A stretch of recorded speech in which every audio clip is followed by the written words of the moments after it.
Hello, everyone, and welcome back to Users Did What? I'm Yael Mark, a product consultant who helps teams turn messy user behavior into smart product decisions.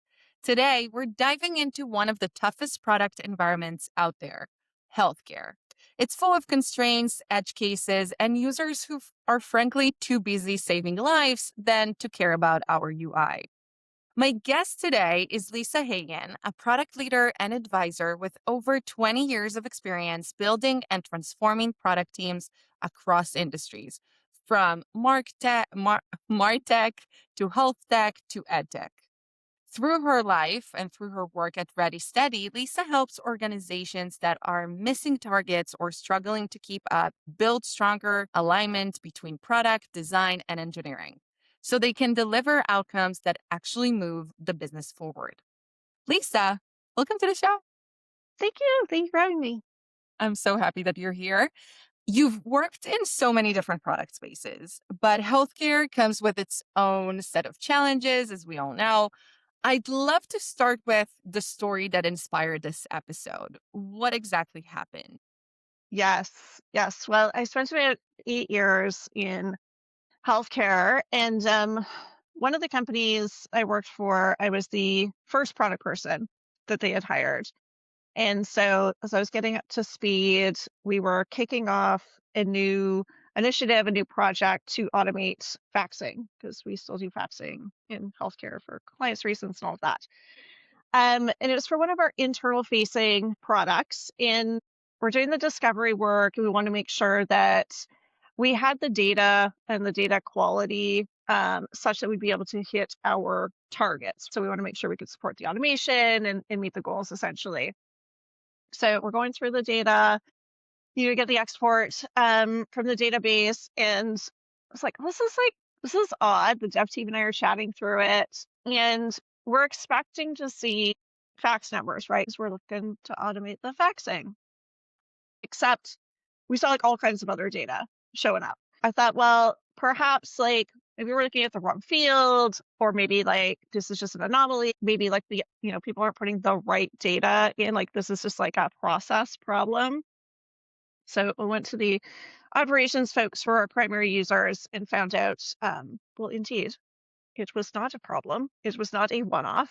They were actually putting different data into those fields intentionally. And like worse than that, like intentionally, it was not just that field, it was a bunch of fields. Like they had developed, these workarounds, one person, started putting data into a field, and then they're like, oh, that's a great idea. And then they codified it into like their SOPs to make sure it was consistent. And I was floored, I don't think I'd ever seen up to that point, like the level of problem solving and creativity, by a team to work around a product that was supposed to work for them. But obviously it wasn't. Wow. Wow, I love those stories because I think like once we start with, wait, what are they doing now? We can actually analyze and reverse engineering to understand what we're doing wrong. Because at the end of the day, to your point, they were just trying to solve their pain points without addressing it in like a longer process of reaching out to you, asking when are you going to develop this specific feature that they need right now. And it's just easier for them to decide internally that this is what they're doing. Yes. Yes, that's exactly it. Yeah. I was shocked. I was like, oh friends, we're all part of the same team here. Let us help you solve your problems. But they were like, well, we don't want to bother you with this. So we'll just make our own workarounds, which was really effective, as you say, for them. Yeah, because those workarounds are revealing those unmet and unspoken needs.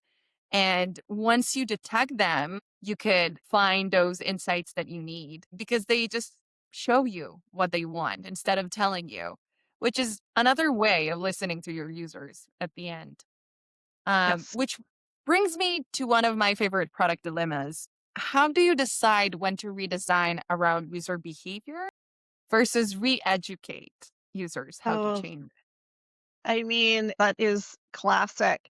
I feel like every probably product person has been there. When I see that like level of unexpected behavior, I think that it's not a training issue and it's not we need to correct it. I want to know like why it's happening.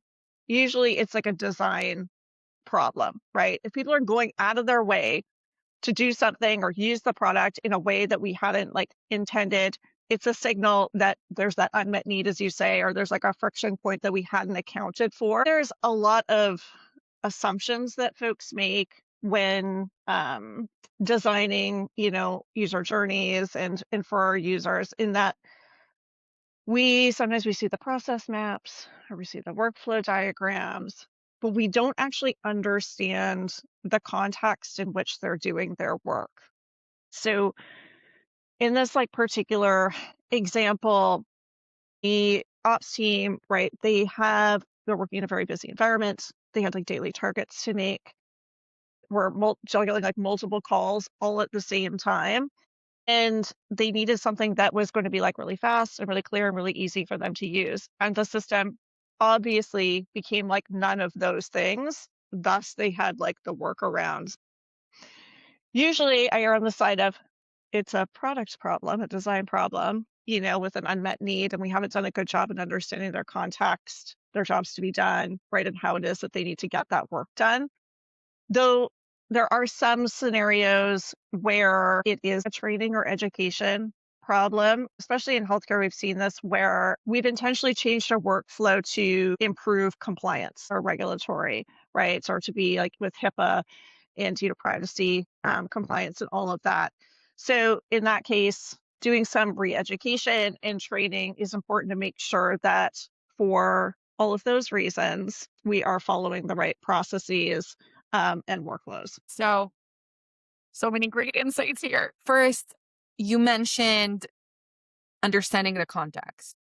Yeah, Many, many wise product managers said before that it's the best way to get those real life insights is to go and observe, to see how they're working, what are the other platforms that are being integrated in their flow, how do they interact with each other as a team, might also be something that they're not flagging out to us in interviews.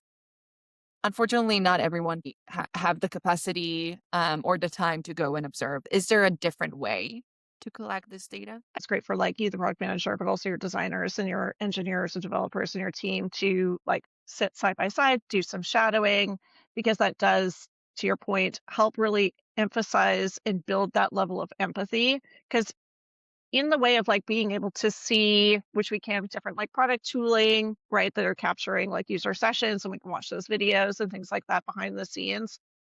Those give you the like what they're doing, the environment in which they're working is as critical, especially in healthcare. There's all kinds of nuances. Like for us, we were dealing with patients, with insurance carriers, providers, case managers, et cetera, our internal operations folks. The context in which each of those personas was operating is so different. From a patient perspective, understanding that they're probably under a lot of stress. Navigating the healthcare system is complex to begin with, right? And we want to like understand they're filling in a lot of paperwork. They have a lot of calls to make.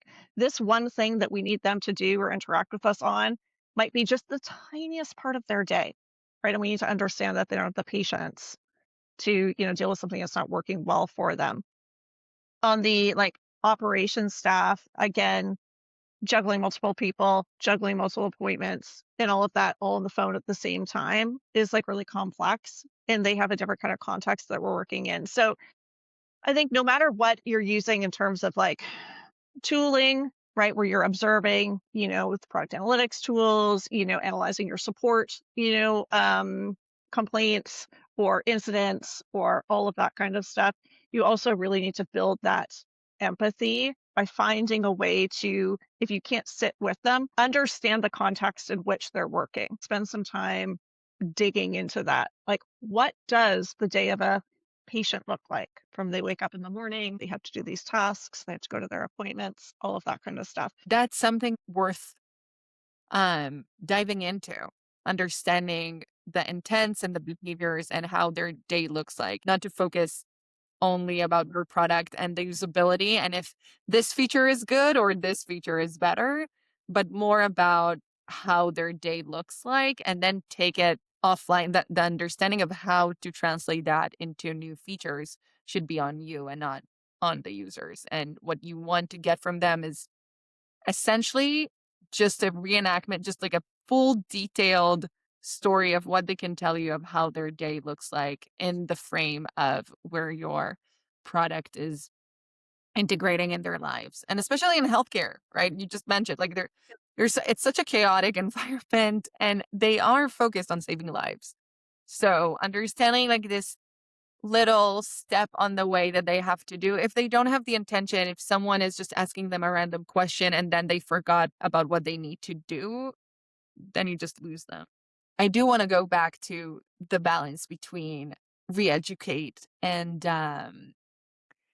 just adapt the product in Mhm. a moment when you realize you do have to re-educate because they're doing something that they could do much faster. How do you approach that? I think that, like, it's really important to have that empathy and those relationships built with your users. And, like, especially when you have an internal facing tool, which was like the example that I was giving, then you tend to end up get a little bit siloed and a disconnect from your customer. And this happens in external facing products, right? You're just too busy. We didn't want to like bug you with this, right? And so they think we don't care about their day-to-day struggles.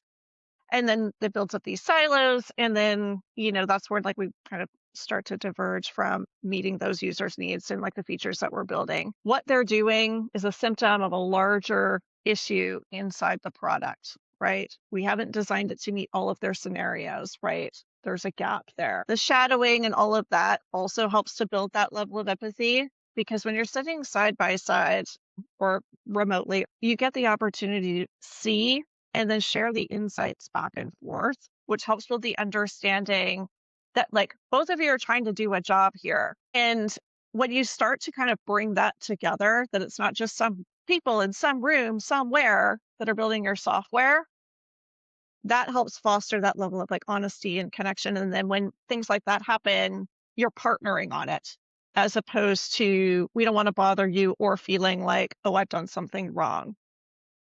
The same goes for the external, right, products. Like if we're not listening to our users and the feedback they're given, whether that be, through the analytics, through surveys, through feedback, and we're not kind of coming back and closing the loop with those, like we heard you.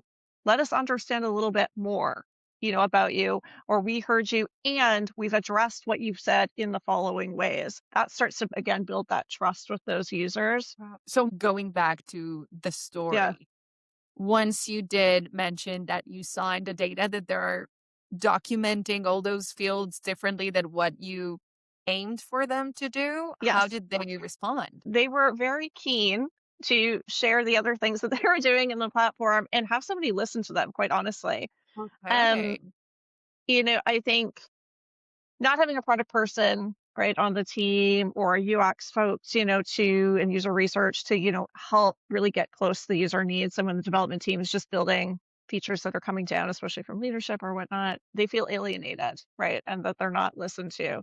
And so they were very happy to walk me through all of the things that they were doing.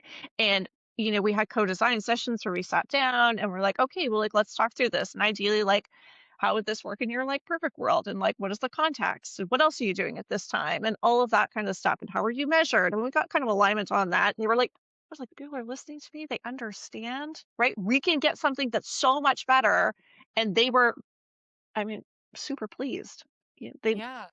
They hadn't imagined a world in which people were going to sit and understand and further develop, the product that was actually going to address their needs. Wow. I think they just saw that you care.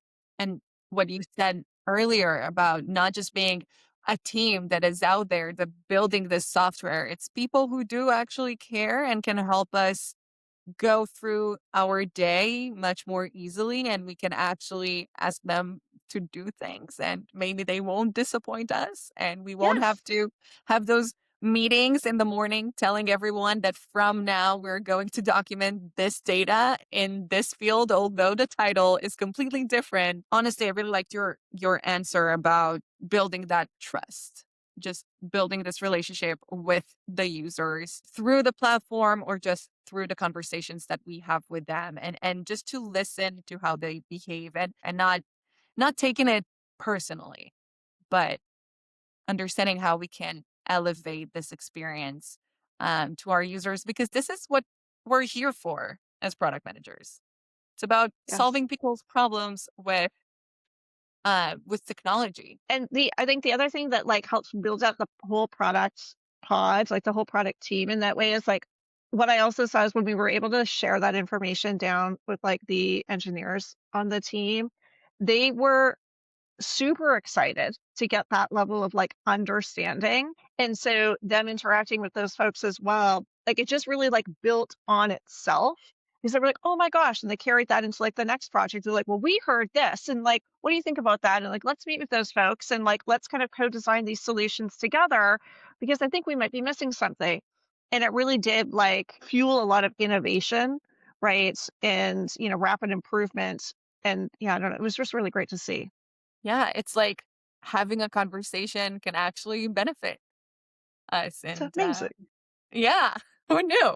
Who knew Who that knew? just to ask people's opinion? Yeah. Um, Lisa, thank you so much for this conversation. I love how real and grounded it was. Loved hearing your insights on how to learn from the wrong quote unquote user behavior that is frankly rarely wrong. The real skill of a product team is knowing when to adapt to the product around that behavior and when to gently guide users towards something Yes. that is safer and scalable. Lisa, thank you so much again for sharing your story and your insights. And thanks to everyone who were listening to Users Did What this week. And see you next time.